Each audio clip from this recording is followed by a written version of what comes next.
Gusti ora rugi nyatane, derek Gusti saya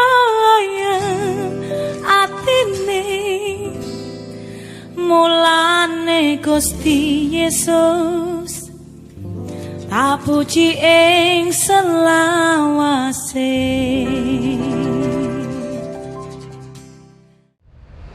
Bacaan Injil pada pagi hari ini diambil dari Injil Lukas bab 11 ayat 1 sampai dengan 13. Pada suatu kali Yesus sedang berdoa di salah satu tempat. Ketika dia berhenti berdoa, berkatalah seorang dari murid-muridnya kepadanya, "Tuhan, ajarlah kami berdoa, sama seperti yang diajarkan Yohanes kepada murid-muridnya." Jawab Yesus kepada mereka, "Apabila kamu berdoa, katakanlah, Bapa, dikuduskanlah namamu, datanglah kerajaanmu, berikanlah kami setiap hari makanan kami yang secukupnya, dan ampunilah kami akan dosa kami, sebab kami pun mengampuni setiap orang yang bersalah kepada kami, dan janganlah membawa kami ke dalam pencobaan." Lalu katanya kepada mereka, "Jika seorang di antara kamu pada tengah malam pergi ke rumah seorang sahabatnya dan berkata kepadanya, 'Saudara, pinjamkanlah kepadaku 3 roti, sebab seorang sahabatku yang sedang berada dalam perjalanan singgah ke rumahku dan aku tidak mempunyai apa-apa untuk dihidangkan kepadanya.' Masakan dia yang di dalam rumah itu akan menjawab, 'Jangan mengganggu aku, pintu sudah tertutup dan aku serta anak-anakku sudah tidur. Aku tidak dapat bangun dan memberikannya kepada saudara.' Aku berkata kepadamu, sekalipun ia tidak mau bangun dan memberikannya kepadanya karena orang ini adalah sahabatnya, namun karena sikapnya yang tidak malu itu, ia akan bangun juga dan memberikan kepadanya apa yang diperlukannya. Oleh karena itu aku berkata kepadamu, mintalah maka akan diberikan kepadamu, carilah maka kamu akan mendapat, ketoklah maka pintu akan dibukakan bagimu. Karena setiap orang yang meminta menerima, dan setiap orang yang mencari mendapat, dan setiap orang yang mengetok baginya pintu dibukakan. Bapa manakah di antara kamu jika anaknya minta ikan daripadanya akan memberikan ular kepada anaknya itu ganti ikan? Atau jika ia minta telur akan memberikan kepadanya kalajengking? Jadi jika kamu yang jahat tahu memberi pemberian yang baik kepada anak-anakmu, apalagi Bapamu yang di surga, Dia akan memberikan Roh Kudus kepada mereka yang meminta kepadanya. Amin. Demikian sabda Tuhan. Bapak Ibu, Bapak pada pagi hari ini dengan tema Teguhkan Iman Kita, sebelumnya kami tayangkan gambar seperti berikut. Ini YouTube tidak direkam. Mohon maaf ya Bapak Ibu. Yang pertama dulu, tapi yang nggak apa-apa deh. Yang ini di benak Bapak Ibu, pikiran Bapak Ibu apa yang ini sudah pasti semua tahu ya, kalau ini logo DKJ ya, karena DKJ, DKI logonya juga ada punya sendiri-sendiri, DPI dan sebagainya. Ini apa maknanya logo? Nanti kita jelaskan untuk berikutnya. Yang merah ya, yang gambar merah.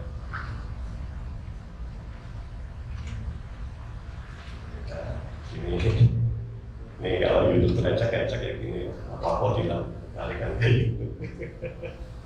Apa yang Bapak Ibu pasti tahu juga ya, ini logo ini apa ya? Padahal di sini nggak ada tulisannya. YouTube ya. YouTube bukan YouTube ya, kalau YouTube enak itu. Kalau YouTube ya hanya gambar segi 4 tidak lancip warna merah di tengahnya segitiga. Tapi semua orang sudah tahu bahwa itu YouTube. Dan YouTube itu kan suatu media sosial yang menyediakan wadah bagi para kreator untuk menampilkan video-videonya. Padahal namanya YouTube, isinya video. Kalau YouTube kan tabung, sebenarnya isinya tabung LPG, tabung. Tapi isinya video-video. Dari ini logo, walaupun mungkin tidak ini, tapi pasti kita bisa mengetahui maknanya dari logo itu. Berikutnya, Pak. Nah, ini siapa yang belum subscribe? Gratis. Kalau subscribe nanti kalau dapat gaji kita makan mie ya. Mie ayamnya sudah ada logonya belum? Jadi ya Bapak Ibu, di sini logo itu sangat berarti Bapak Ibu. Baik perusahaan maupun perkumpulan, gereja juga membutuhkan logo. Seperti GKJ itu kan membutuhkan logo. Karena dalam logo ini tersirat visi dan misi dari perusahaan tersebut. Jadi ya begitulah, logo itu memang sangat penting. Penting nggak penting, setiap perusahaan boleh dikatakan mempunyai logo. Bahkan untuk membuat logo aja itu membutuhkan biaya yang begitu besar. Seperti BNI untuk membuat logo yang sekarang itu menghabiskan dana miliaran rupiah, bukan hanya miliaran, ratusan miliar. Jadi hanya sekedar mengganti gambar, karena memang visi misinya BNI berubah. Biayanya besar karena ya semua kapsul, semua logo-logo di perkantoran itu juga diganti, itu membutuhkan biaya yang sangat besar. Begitu juga dalam pemberian nama pada anak kita, jangan sampai kita memberi nama anak kita itu tidak tahu arti dan maknanya. Kita tahu artinya nama kita, tahu ya. Nggak usah saya tanyakan apa artinya, saya lihat aja. Tapi bapaknya pasti tahu. Ya karena ada orang tua yang hanya memberi nama itu nggak tahu apa maksud dari pemberian nama itu. Beberapa tahun yang lalu viral, Bapak Ibu ingat waktu pendaftaran anak sekolah, ya kalau nggak salah. Orang tuanya bingung mau kasih nama apa, mungkin ya waktu itu sehingga hanya dikasih nama satu I. Bingung nggak? Nulis di formulir pendaftaran hanya I, yang menerima pendaftaran juga bingung. Jadi nama itu memang merupakan suatu pengharapan atau mengingat-ingat suatu kejadian di saat itu. Seperti contoh saya, Bapak Ibu ada yang tahu nama asli saya yang sebenarnya waktu lahir? Nah, ada. Kurang lengkap. Ya benar Bapak Ibu. Jadi beberapa majelis sudah pernah saya ceritakan, nama saya kecil didaftarkan di Balai Desa Kebumen. Saya lahir di Kebumen. Dulu masih desa ya, bukan kelurahan.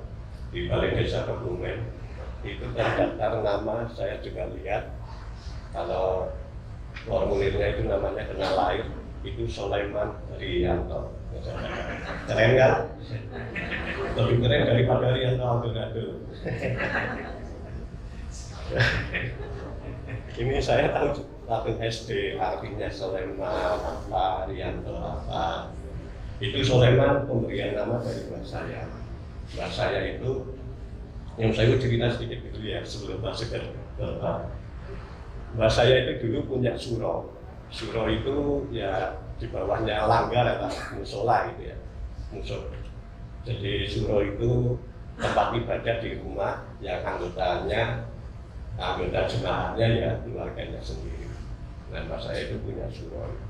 Mengapa memberi nama saya Sulaiman? Mungkin berharap kelak kalau dewasa tua jadi kiai yang punya pesantren yang luar biasa. Amin. Itu Bapak Ibu barangkali, tapi saya nggak tanya ke Mbak saya. Dan Sulaiman itu kalau di Alkitab kan Salomo ya, di Islam Sulaiman. Ya mungkin Nah, saya harapannya pupus sejak kelas 3 SMP saya, karena saya kelas 3 SMP masuk Kristen. Jadi namanya Salomo Rianto ya. Tapi rupanya di SD nggak tahu nama Soleman itu hilang, hanya tinggal nama Rianto. Nah, Rianto ini yang memberi nama bapak saya. Jadi kalau Soleman punya harapan, kalau Rianto itu ada sejarahnya, historisnya. Saya lahir tahun 62. Apa yang terjadi 62, Pak? Dan juga ya, Irian saya, Irian Barat ya waktu itu ya. Jadi Irian Barat itu dipimpin oleh Jenderal L.B. Murdani waktu itu. Pangkatnya masih jenderal atau sudah jenderal atau belum, saya nggak tahu. Tapi seharusnya yang berangkat itu, maaf ini agak politis sedikit, saya juga baru tahu kemarin setelah membaca di lihat di YouTube. Ini seharusnya Pak Soeharto yang berangkat, tapi nggak ada yang berani berangkat waktu itu. Komandan itu nggak ada yang berani berangkat karena setiap berangkat sana selalu gagal dan pulang hanya nama. Nah, L.B. Murdani lah yang berangkat dan akhirnya 62 Irian Barat masuk ke NKRI. Makanya sekarang dikenal banyak jenderal-jenderal abangan. Jenderal abangan itu jenderal yang cinta NKRI, sehingga dinamakan seharusnya Irianto ya, tapi hanya Rianto. Ini sekilas nama saya aja ya. Biar Bapak Ibu ya, jadi nggak penting ya buat Bapak Ibu, tapi penting buat saya. Ada juga yang memberi nama berdasarkan historis juga saat kejadian. Mungkin ini orang tua memberi nama anak ini sebelum merdeka. Namanya Saboni. Nah, siapa tahu artinya. Jadi lahirnya hari Selasa pas ada bom, jadi Saboni. Selasa bom Muni. Juga di Kebumen juga ada kan nama dokter anak ya, dokter Buah. Nah, itu karena lahirnya Buah. Ya. Kalau Madiman nggak tahu. Maaf ya kalau ada nama-nama yang tersebut di sini. Tapi kayaknya nggak ada ya, aman Pak kita. Jadi Bapak Ibu yang terkasih dalam Tuhan Yesus Kristus, memang nama itu sebuah harapan. Ada seorang bapak memberi nama Teguh Prakosa. Di sini nggak ada namanya Pak Teguh ya, udah pindah ke BKC. Pak Teguh kan sekarang di Jogja ya. Kalau yang di sini apa ada nama Pak Teguh? Kalau ada nama, mohon maaf. Mas Koko ya. Jadi ini di sini dicontohkan Teguh Prakosa. Ini mohon maaf kalau ada nama yang sama, hanya kebetulan saja. Jadi nama tersebut seorang di sini dikatakan di beberapa channel itu disebutkan bapak, tapi menurut saya orang tua lah ya. Kan nggak mungkin bapak melahirkan anak, yang melahirkan kan ibu. Jadi di sini orang tua itu mempunyai harapan dengan memberi nama Teguh Prakosa. Pak Syukur juga pasti punya harapan memberi nama Iwan TV apa ya? Iwan.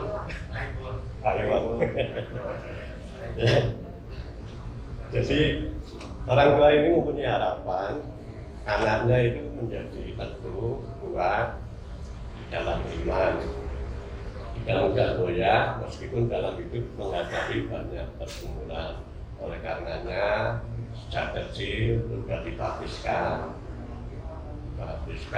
kemudian disuruh ya diajari aktif dalam pelayanan, aktif di sekolah minggu, dewasa aktif di remaja, bahkan mungkin aktif juga di pelayanan sound leader, musik maupun LCD ya. Itu LCD kalau nggak ada LCD kita juga bingung ya. Itu pelayanan yang sangat dibutuhkan untuk periode sekarang. Jadi Itulah yang diharapkan oleh bapaknya dan diajarkan sejak anak dibaptiskan. Jadi setelah baptis kita nggak boleh berkelomor, katakan gitu, tetap harus menuntun anak kita supaya tetap teguh dalam iman, sehingga setelah dewasa juga si teguh ini mengaku percaya, pengakuan percayanya dalam Siti ya. Dan di samping arti pelayanan dia juga Siti, namun sangat disayangkan setelah merantau mendapat pekerjaan. Si Teguh ini jarang ke gereja, bahkan tidak ke gereja sama sekali. Nah bapaknya kalau dulu mungkin nggak bisa memantau ya, nggak ada HP. Kalau sekarang kan ada HP bisa video call. Nah bapaknya video call sama Teguh ini. Bapaknya mengingatkan supaya Teguh ini nggak sombong, rajin ke gereja, tetap layanan dan selalu takut akan Tuhan. Tapi jawaban si anak ini membuat hati orang tuanya sangat kecewa, sangat terenyuh, gitu ya, karena dijawabnya untuk apa ke gereja, untuk apa beriman pada Tuhan. Ya, tanpa Tuhan saja hidup saya sudah sukses. Ini juga cerminan saya dulu. Saya dulu waktu sebelum menikah itu begadang terus. Waktu ditanya sama ibu saya, mama ya, saya namanya mama saya, itu saya jawabnya juga sombong. Saya dolan kemanapun, begadang apapun, yang penting saya tidak akan merusak nama baik orang tua. Ini terus terang saya alami, dan itu sekali sampai sekarang. Jadi cerita itu, jadi orang tua ini harapannya sampai itu, sehingga ya bagaimana lagi orang tua sudah mendidik sampai tua pun ternyata belum berhasil, dan namanya mendidik anak-anak itu rupanya itu tidak selesai hanya sampai di sini. Padahal kan gambaran bahwa keteguhan iman itulah itu teguh di kamus bahasa Indonesia itu mengandung makna kuku kuat, kuat berpegang, tetap tidak berubah. Jadi dalam kata teguh ini juga terkandung unsur setia dan tidak ragu-ragu dalam percaya. Tapi dalam kenyataannya, karena berbagai faktor seperti si Teguh tadi, entah itu godaan dunia yang menghidupan, penderitaan yang berat, ataupun berbagai tantangan, iman seseorang bisa saja menjadi goyah, kesetiaan kepada Tuhan pun mulai ditinggalkan. Hal seperti ini juga terjadi dalam kehidupan bangsa Israel, sebagaimana digambarkan dalam bacaan pertama dan Mazmur tanggapan. Di bacaan Hosea bab 2 ayat 1-10 itu, di situ Nabi Hosea diperintahkan oleh Allah untuk mengawini seorang wanita sundal. Bisa kita bayangkan kalau hari ini kita dijodohkan orang tua, kita tahu, mungkin orang tua nggak tahu, dijodohkan dengan PSK lah, katakan itu. Bagaimana kita bisa menerima. Namun Nabi Hosea dengan patuh kepada perintah Allah mau mengawini seorang sundal yang bernama Gomer binti Diblaim. Mudah-mudahan bacaannya enggak keliru bacanya. Perintah lain ini pada prinsipnya menunjukkan kehidupan umat Israel yang waktu itu telah bersundal dengan memperdatangi Allah, yaitu berpaling dari Allah dengan menyembah kepada dewa Baal. Dari perkawinan Nabi Hosea ini, Nabi Hosea kemudian memperoleh 3 anak dari Gomer, yaitu Yisrael, tulisannya Yisrael, bacanya Yisrael. Yang kedua, Loruhama. dan Lo Ami yang terakhir. Nama dari anak-anak Nabi Hosea tersebut mengandung makna simbolis untuk mengungkap situasi umat Israel yang nyata saat itu. Israel pada hakikatnya untuk menyatakan bahwa Allah akan segera menghukum keluarga Yehu, yaitu Raja Israel Utara, dan pemerintahannya akan berakhir. Lalu Hama berarti tidak disayangi. Nama ini menunjukkan bahwa umat Israel tidak lagi disayangi dan diampuni oleh Allah. Kemudian Lo Ami itu untuk menunjukkan bahwa umat Israel ini tidak lagi berstatus sebagai umat Allah, dan Allah telah menolak mereka untuk menjadi umatnya. Dengan melakukan perintah Allah tersebut, Nabi Hosea bersedia mempertaruhkan reputasi dirinya sebagai seorang nabi dan rela mengorbankan masa depannya. Namun di balik pengorbanan diri dari Nabi Hosea tersebut, sesungguhnya Allah juga mau menyatakan bahwa Dia Allah yang tetap mengasihi dan setia kepada umatnya. Kasih Allah senantiasa memiliki lingkup yang besar daripada kesalahan dan dosa umatnya, sehingga Allah akan menyayangi kembali Lo Ruhama dan menyayangi lagi Lo Ami. Allah juga tetap mampu menyayangi umat Israel yang sebenarnya tidak layak lagi disebut sebagai umatnya melalui nama Lo Ami. Itu artinya Allah masih memberikan kesempatan kepada umatnya untuk kembali hidup dan merasakan kasih Allah, kasih setia Allah, hidup dalam anugerah Allah, hidup yang dipulihkan. Kesempatan dan anugerah yang luar biasa ini seharusnya tidak mereka sia-siakan. Sebaliknya mendorong mereka untuk selanjutnya hidup sebagai umat Allah yang teguh di dalam iman. Allah mau mengampuni penuh kasih, seperti jemaat di Serwong ini juga sudah di jalurnya Allah penuh kasih, sangat welcome dan menerima bagi yang berdosa dan mau bertobat. Sebagaimana di beberapa waktu yang lalu kita menerima pertobatan, itu sungguh luar biasa Bapak Ibu, sulit untuk dilakukan bagi manusia yang belum benar-benar menghayati ajaran kasih. Tapi di sini jemaatnya melalui Pak Pendeta, majelis, semuanya sudah dalam satu jalur blok. Baik cara Pak dan Yusni yang sudah biasa. Dan semoga domba-domba yang sudah kembali itu tetap teguh dalam Kristus. Amin Bapak Ibu. Ya. Jadi Bapak Ibu saudara yang terkasih, kehidupan umat Israel waktu itu bisa jadi gambaran kehidupan kita saat ini. Kehidupan yang tidak teguh dalam iman dan meninggalkan kesetiaan kepada Tuhan.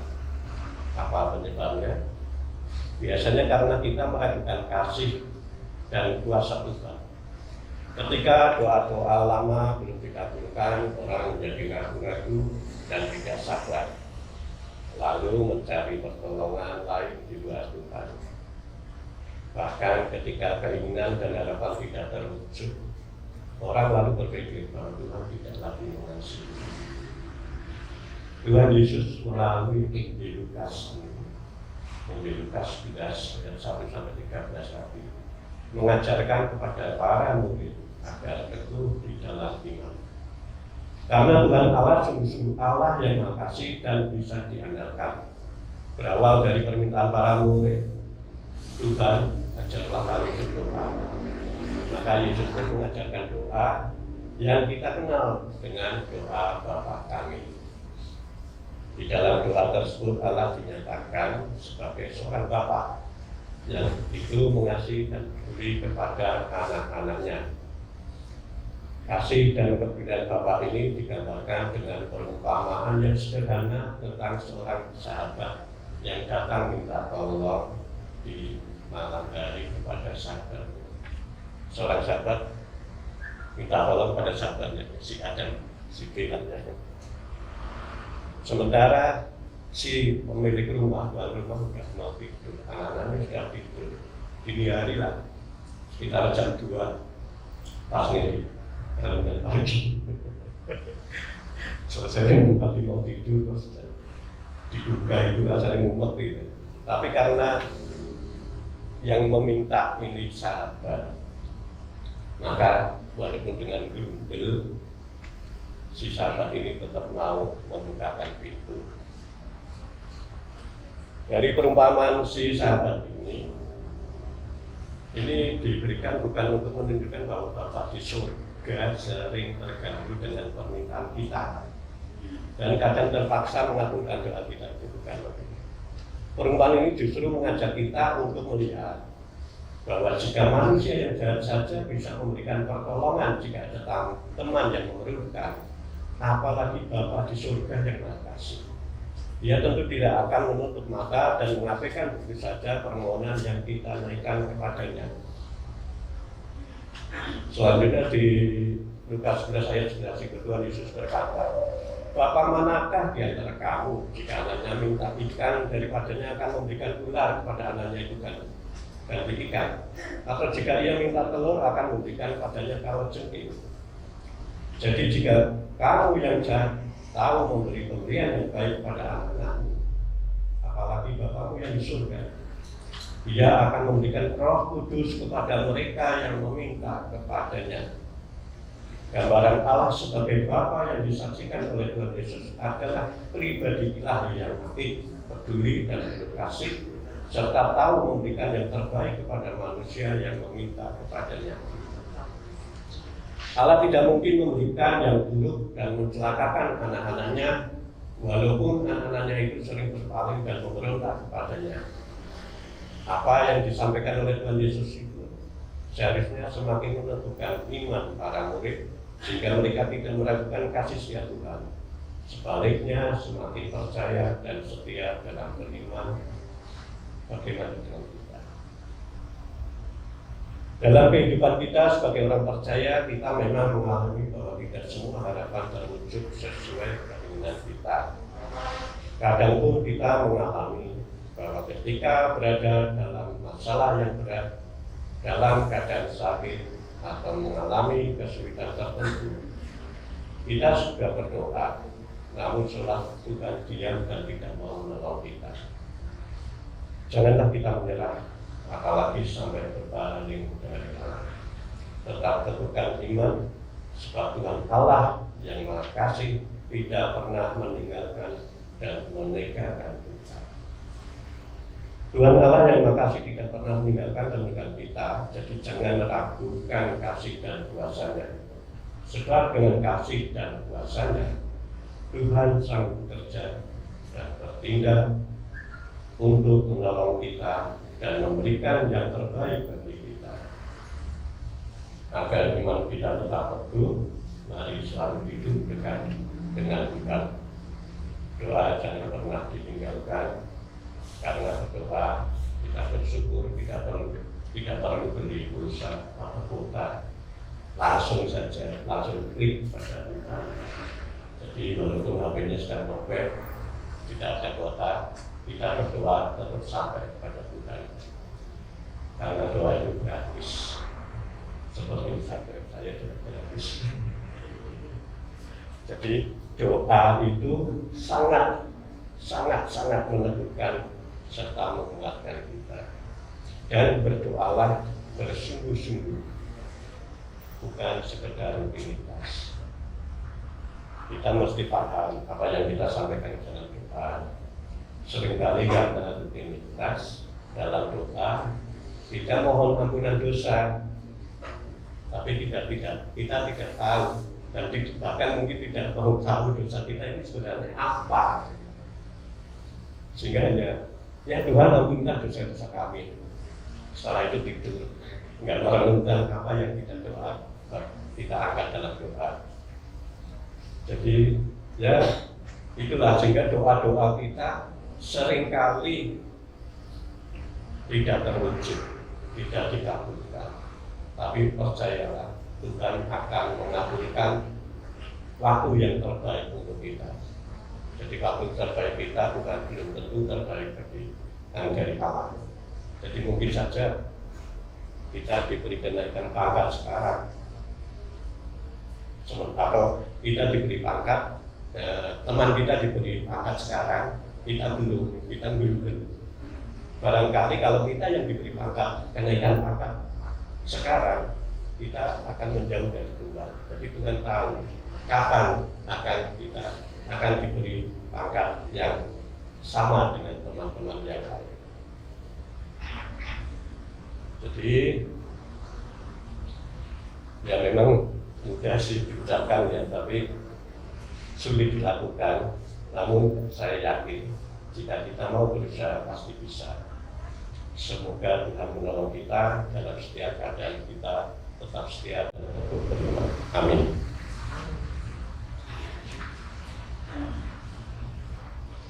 Hening sebentar.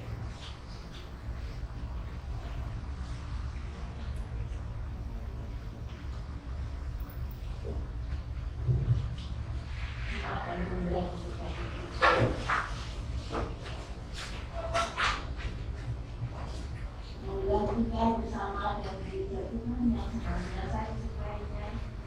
Firman kepada kita dalam pengakuan terima kasih. Kiranya setiap kita mengucapkan firman. Aku percaya pada Allah Bapa yang Maha Kuasa, Khalik yang bumi, dan kepada Yesus Kristus yang tunggal Tuhan kita, yang dikandung daripada Roh Kudus, lahir dari anak Maria, yang menderita di bawah pemerintahan Pontius Pilatus, disalibkan, mati dan dikuburkan, turun ke dalam kerajaan maut. Percaya yang tinggal dari antara orang mati, naik ke surga, duduk di sebelah kanan Allah Bapa yang Maha Kuasa. Akan datang dari sana untuk mengulangi orang yang hidup dan yang mati. Aku percaya pada Roh Kudus, gereja yang kudus dan am, persekutuan Orang Kudus, pengampunan dosa, dan pernikahan dan hidup yang kekal.